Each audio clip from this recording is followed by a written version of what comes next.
Hello viewers, আসসালামু আলাইকুম। Welcome to my channel. আজকে আমি দেখাবো আমার আম্মু কিভাবে মুরগি গোশত রান্না করে। আমার আম্মু মাঝে মধ্যে এই স্টাইলেও রান্না করে, তো তোমাদের সাথে আজকে আমি শেয়ার করছি। যারা আমার পেজে আমার চ্যানেলে নতুন আছো, আমার পেজটাকে একটি সাবস্ক্রাইব করে দিয়ে যাবে। তো আমি আজকে শুরু করতে যাচ্ছি আমার মেইন রেসিপি করার আগে তোমাদেরকে বলে নিচ্ছি আমি এখানে আমার আম্মু কী ব্লান্ডার করেছিল। এখানে হচ্ছে পেঁয়াজ আর হচ্ছে কাজু বাদাম টমেটো, মানে বাদাম বিভিন্ন ধরনের বাদাম থাকে, কাজু বাদাম টমেটো দিয়ে ভালো মতো মিক্সড করে এখানে একটা ধনিয়া পাতা দিয়েছিল। তো দিয়ে হচ্ছে ভালো মতন হচ্ছে মিক্সড করেছিল। মিক্সড করার পর এটাকে একটু রেস্টে নিয়ে নিলাম, আম্মু রেখে দিয়েছে।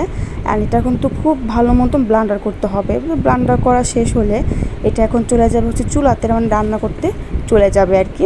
তো এখানে হচ্ছে আম্মু খুব সুন্দর করে হচ্ছে মুরগিটাকে ধরছিল, খুব সুন্দর মতন ক্লিন করছিল।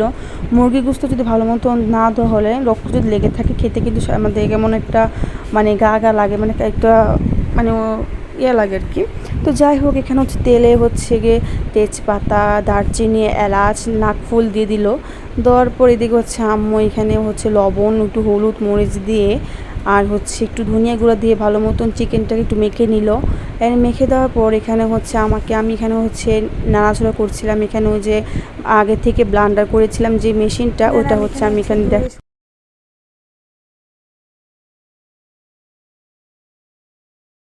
সো দেন এখন হচ্ছে আম্মু চিকেনগুলোকে হচ্ছে কড়াইতে দিচ্ছে। আমি তো এক ঝাঁক দিয়ে দূরে সরে গিয়েছিলাম, কারণ তেল ছিটে এসে গায়ের মধ্যে পড়তেছিল। তো এই জন্য ওই যে ফাইনালে যেখানে হচ্ছে চিকেনটা ভাজা হচ্ছে, এই পাশে আমি হচ্ছে তরকারিটা কষাচ্ছিলাম। দেন এখানে হচ্ছে আম্মু ভালো মতন মেখে আর আম্মু হচ্ছে দেওয়ার পরে হচ্ছে ঢাকনাটা দিয়ে দিবে। দেন এখানে হচ্ছে আম্মু জিরা বাটা, আদা বাটা, রসুন বাটা আর হচ্ছে লবণ দিয়ে একটু কষাচ্ছিলাম।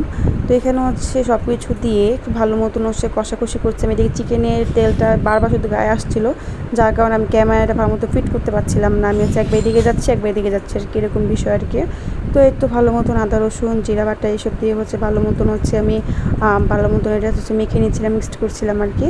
তো তখন একটা সুন্দর একটা গন্ধ আসলে বের হয়ে গিয়েছিলো। অ্যান্ড সুন্দর করে আমি হচ্ছে কষাচ্ছিলাম চিকেনটাকে। তো এখন হচ্ছে আবার যে কথা সেই কাজ, তো ভালো মতন হচ্ছে নাড়াচাড়া দিচ্ছিলাম।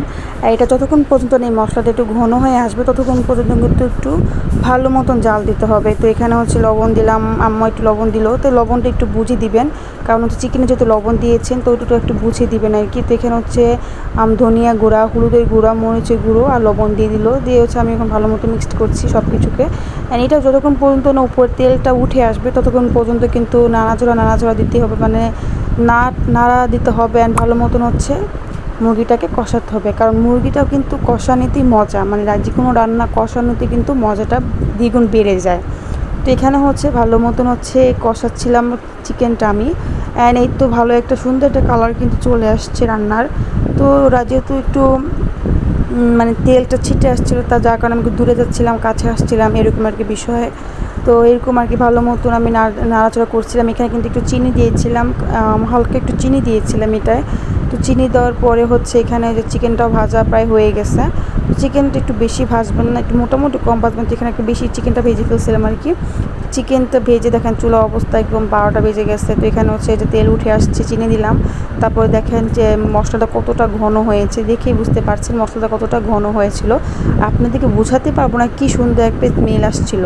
অ্যান্ড এই তো এখন দেখতে পাচ্ছেন যে চিকেনগুলো আবার দিচ্ছে, যেহেতু চিকেন বেশি ছিল। দেন এখানে হচ্ছে আবার ভাজাভাজি করে রাখতেছিলো, আবার ভাজাভাজি করতেছিল আম্মু। তো এখানে হচ্ছে খুব সুন্দর করে হচ্ছে এখানে কাঁচামরিচগুলো আম্মু দুভাগ করে রেখেছে, কারণ কাঁচামরিচ দেওয়া হবে এটার মধ্যে। তো এখানে হচ্ছে তো এই তেল দেখতে পাচ্ছেন, তেলটা কিন্তু উঠে আসছে। অ্যান্ড এখানে কিন্তু এখনও এই পর্যায়ে হচ্ছে দুধ দিয়ে দিবে। এই যে আম্মু এখন দুধ দিয়ে দিবে, কারণ দুধ গলতেছে না যেহেতু, এখন দুধ দিয়ে দিল। যতটুকু পেরেছে এই দুধটুকু দিয়ে ভালো মতন হচ্ছে মিক্সড করছিল আম্মু, সুন্দর মতন এই যে দুধ দিয়ে ভালো মতো মিক্সড করছিল। তো এখানে আম্মু কিন্তু আজকে কোনো টক দই ব্যবহার করেনি, কারণ হচ্ছে দুধ যেহেতু দিয়েছে এখানে কোনো টক দই আজকে ব্যবহার করবে না। তো এখানে যাই হোক, যেহেতু বাদাম বাটা সব কিছু আগে থেকে আমার দেওয়া হয়ে গিয়েছিল, এখন দুধ দেওয়ার পর ভালো মতো একটু মশলাটাকে কষাবো। দেন কষানোর পর আবার যখন তেলটা উঠে আসবে তখন সেই পর্যায়ে আমরা চিকেনটাকে দিয়ে দিব।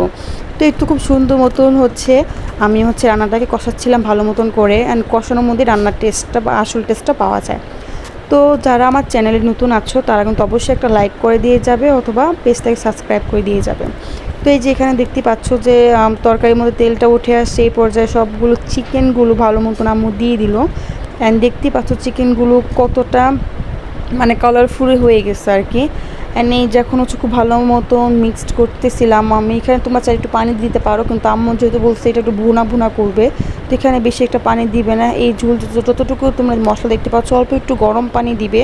তো গরম পানি যত তরকারিটা প্রায় অর্ধেক হয়ে আসছে, তো এই কারণে অল্প একটু গরম পানি আম্মু দিয়ে দিবে এটার মধ্যে। তো গরম পানি দেওয়ার পরে ফাইনাল একটা রেজাল্ট দেখার জন্য ওয়েট করতে হবে তোমাদেরকে। তো এখন যেটা করবে এখানে হচ্ছে পানি দেওয়ার পরে হচ্ছে এখন আম্মু এটার মধ্যে একটু ভাজা যে জিরা গুঁড়াটা আছে, এই যে ভাজা জিরা গুঁড়া দেওয়ার পর টেস্টটা কিন্তু অন্যরকম চলে আসে খাবারের। তো এই যে দেখো কালার মুরগির তরকারি রান্না দেখেই বুঝতে পারছো রান্না কতটা ইয়ামি ইয়ামি হয়েছে। তো যারা খেতে চাও অবশ্যই বাসা চলে আসবে, আমার আম্মু এবার তোমাদেরকে রান্না করে খাওয়াবে। তো এই যে দেখতে পাচ্ছ চিকেনটা কতটা ভালো সুন্দর মতন কষানো বা রান্নাটা হয়ে গেছে। এই দেখো মানে খেতেই মানে এখন তো মানে এত টেস্ট হয়েছে। তো এর সাথে সাথে আমি খাবার নিয়ে বসে পড়লাম, এই তো অনেক টেস্ট হয়েছিল রান্নাটা। তো আজকে ভিডিও এই পর্যন্ত, সবাই ভালো থাকবেন সুস্থ থাকবেন, আল্লাহ হাফেজ।